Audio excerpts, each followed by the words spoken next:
but we're going to talk about managements and the idea, and I can't make a case.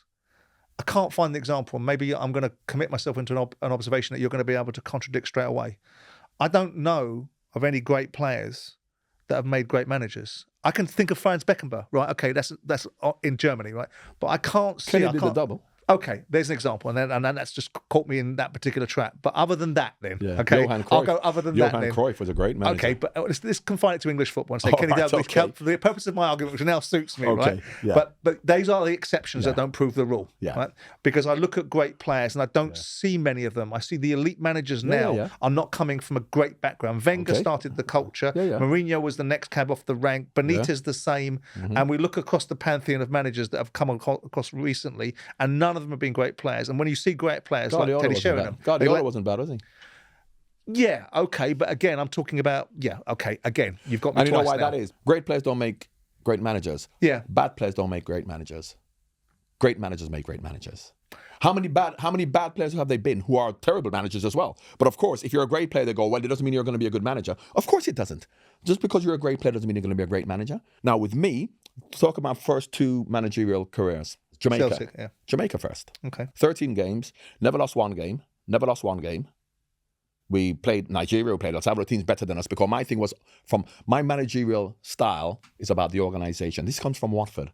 Not from, the way you think great players are. Go out and play and you need great players. I understood. And at Watford, we never had great players. So the organization. And I knew if we had the right physical capabilities and we worked on our mentality and our attitude and our organization, we can compete. So when we played Nigeria, El Salvador, Panama, we played these teams who were better than us. We never lost. So let's talk about Celtic first. But why'd you go... Okay, if you want to go back to Jamaica because you brought it up. Yeah. Why'd you go and manage Jamaica? Well, that's the only job I could get in 2007 after managing from 1999. Well, we'll talk about that again in a second because I'm not sure that's right.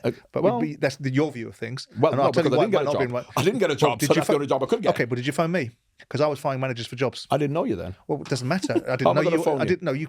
Are you telling me in the football world? And what club were you at then? What club were you at? Palace. Did you apply for a job at Palace? I was firing managers for fun during that period. Yeah, but Palace. Listen, okay. 1 second. I understand the situation. Palace were in what division then? Championship, and then Premier League, and then Championship. Exactly. I know the situation. Well, of course, I don't know you, but how many black managers are going to be given their Premier League job? Oh, we'll get into that in a second. Yeah. So I don't know you. So I don't know whether you're. Or if I knew that, I would have given you a ring. But the football world, come on, let's have this on. While we're having this discussion, Yeah. you know the football world, right? We're all 5 degrees of separation. We can all find one another, right? Mm-hmm. And the secrets of opportunities for jobs are not secrets, right? But when you talk about lack of opportunity as a result of having to go to manage Jamaica because there wasn't other opportunities for you, I was firing managers. And I was hiring managers. And I was hiring managers based upon who approached me. So on that basis, why didn't you approach me? I don't know you. I didn't know Trevor Francis. I didn't know Steve Bruce. I didn't know Ian Dowie. I didn't know Peter Taylor. I didn't know any of these guys. Well, obviously, they feel very comfortable approaching you because their experiences have told them their that they agents approach you, did. or whoever, because their experiences have told them that people like us can approach anybody. People like us being what? White people? Okay. Well, so tell me something. We've got a 40% black players. Yeah. The fact that there's less than 5%, is that because they're not good enough? And why aren't they approaching people? Why? Well, we can analyse that statistic if you want. 40% of the black players in the Premier League, of which 50% are overseas players that go back after their contracts finish. This is now. Let's talk about for the last 10 years. I'm talking about now. Yeah. I'm talking about now. Yeah. So in the Premier League, 40, I think Forget the Premier League, I'm talking about the whole football league. Okay. And there are more down below. Okay. How many black managers are there? And why do you think there are no black managers? Do you know? And it's a really interesting question. It's one I want to get into with you. Yeah. Because I have views, and I know you do. Yeah. I've been listening to your book. The uncomfortable truth about racism, and I've been listening to it with an open mind because it's easy to go into spaces where you have an echo chamber. It's easy to find people that agree with you. It's much more difficult to have grown-up conversations with people that perhaps have different views and different experiences. And if you don't listen to other people's views, you might come out of the view saying, I still don't agree with their point of view. But I look at my experiences in football and my 10 years and the football club that I owned, and I wonder, given the nature of the football club that I owned, its multi-ethnicity as its fan base, its outlook of its owner, its owner having a black nephew and being very public about that, and its predilection to players of a certain ethnicity making it into the first team, going through its youth system, why I never had an application from a black manager. I had black managers, I had black assistant coaches in Keith Curl, and no resistance and no barrier to entry for me whatsoever. And I see that replicated in most of the other football club chairmen around the country that would have employed anybody that could manage their So football what you're actually team. saying is that you don't think they're black managers because they're not applying for jobs. Is that what you're saying? I'm saying I don't understand why the only argument that is advanced currently, not necessarily by you, because we haven't got to that in this conversation, about the lack of representation is discrimination, prejudice, racism, or people employing people that only look like them, and so on and so forth. So why do you think there are no black managers then? You still haven't answered. Well, I tell you why. Yeah. Because I think there's an element of the community itself doesn't step up. I think there's 13% of coaches coming through that are black.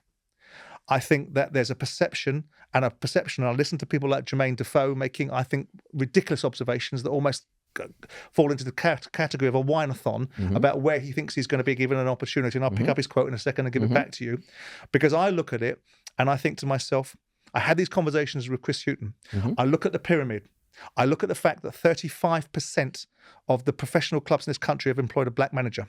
I look at the fact that there's a multiple of managers within the confines of the black community that have had a multiple of jobs, whether it's Chris Hughton, whether it's Jimmy Floyd Hasselbank, whether it's Keith Alexander, whether it's Keith Curl, whether it's Darren Moore, and all of them having managed more than one football club. Right. And that's 5 out of a 40%. And again, we go to that. But you still haven't explained. You still haven't told me why you think that there aren't any black managers. I have told you, 13% of coaches coming through is not enough. So what do you expect if you haven't got enough representation there? I think the community itself has a self-perpetuating feeling that there's not going to be opportunities given to them. And why do they feel that? But it's Why not. do they But feel it's that? not for me to tell you. Yeah. It's you to tell me, because you're the person that has the stronger view, because it's your life that And we're I'm talking telling you. about. But of course you're resisting it. No, but I'm I'm not. telling you. No, Seems that way. no. Hold on. You asked me for my view. Yeah. Right. And then I think to myself, hang on a second. It's better to hear your view rather than me tell you my view. And we'll get to my view after I've heard yours. Okay, put it this way. Why are they in the top division, in the top 5 or 6 clubs, not many English managers? And they're white. Because I think that there is an institutional culture in English football of English managers that have been lazy and unprofessional and disrespectful and don't manage up very well. By the way, there's quite a few English and UK managers now in the Premier League. You've got Eddie Howe. You've had Brendan Rodgers recently. You've got David Moyes. Right. So the mix is now different. Yeah, so here we are. So because there's a perception of white English managers' capability at the very highest level. Look what's happened at Chelsea. Now, when jobs come up in the Premier League, how many Spanish, Portuguese, other managers who we've never heard of, who've done nothing, who've come in and been given opportunities? Because the perception is that they're better.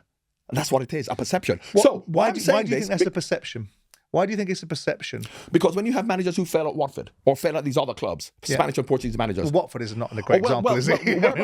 Everybody fails at Watford according to the Potsos. In the Premier League, a lot of foreign managers come over, no one bats an eyelid. But if an English manager is given an opportunity, he's under more pressure and he'll be given less time to be successful. So let's just go back to the... Okay, I don't recognise that. I don't because I employed English managers, I interviewed foreign managers. You speak to white British managers, speak to David Moyes and think what he says. You think David Moyes, Sam Allardyce, any of them will then say, and they've always said, they've been on record as saying, the top jobs aren't going to be given to British managers. He got the top job. Who? Moyes. Where? At Manchester United. And where is he now? And why did that happen? Of course. So that's like saying, there's been a black manager. You mentioned 5 black managers there. Okay, but because of what he did at Everton. But we both... No. Why did his job at Manchester United expire so quickly? Because you tell me why, and I'll tell you what I think. I'll tell you because there's nuance in that conversation. Because anybody that followed Alex Ferguson, whoever they were, was going to suffer. And he was stupid enough... he took it. Opportunistic enough to take that first opportunity. All the bright managers went, I'll tell you what, I won't touch that. But you give me one example of how long ago was that? Of a Scottish manager got a Man United job. But you brought Moyes into it. We're talking about Moyes because you brought him into it. And where's he been since? Has he got a top job since? He's been to Sociedad. He went to Sunderland. I'm talking, they're one of the top 5 English jobs. No, he didn't. But then maybe the argument is that David Moyes, I'm not necessarily in this camp, and people can call him Divering Dave or whatever you want to call about him, right? I think he's a good manager. I'm not sure he's a top 5 manager. So the reasons why he's not a top 5 manager is because I'm not sure he's a top 5 manager. So here's the thing. And that's not a perception based upon his Scottish, English, Peruvian. It's based upon capabilities. That's on what? Of course. But not perceptions. But here's the point. When you have foreign managers coming in to manage Premier League teams, and they fail, do then people say they're not good enough if they're from Spain, Germany, Portugal, whatever? But there's a perception that England managers aren't good enough. And it's okay for you to say no. You speak to any of the British managers, so they're making excuses about the black manager making excuses. But I used to listen to that, right? And I listened to how he Redknapp tropped that trope out about if Eddie Howe was called Eduardo Suarez, he'd been managing a top 5 side. And that to me was just nonsense. It was an atypical defense mechanism to the fact that some of the inadequacies in English coaching, some of the inadequacies in the English attitudes, and I'm an Englishman. I'm a proud Englishman that believes that we should be celebrating, building. I hate the fact that everything in this country is sold to overseas. I hate the fact that we've got all our ownership now being owned by foreign investors because they see the vision that other people don't. So I'm in that culture. I believe in that. And I will want to patronize this country with everything I believe in. But I also want the best in class. Right, so and I'm afraid the best in class is not English managers.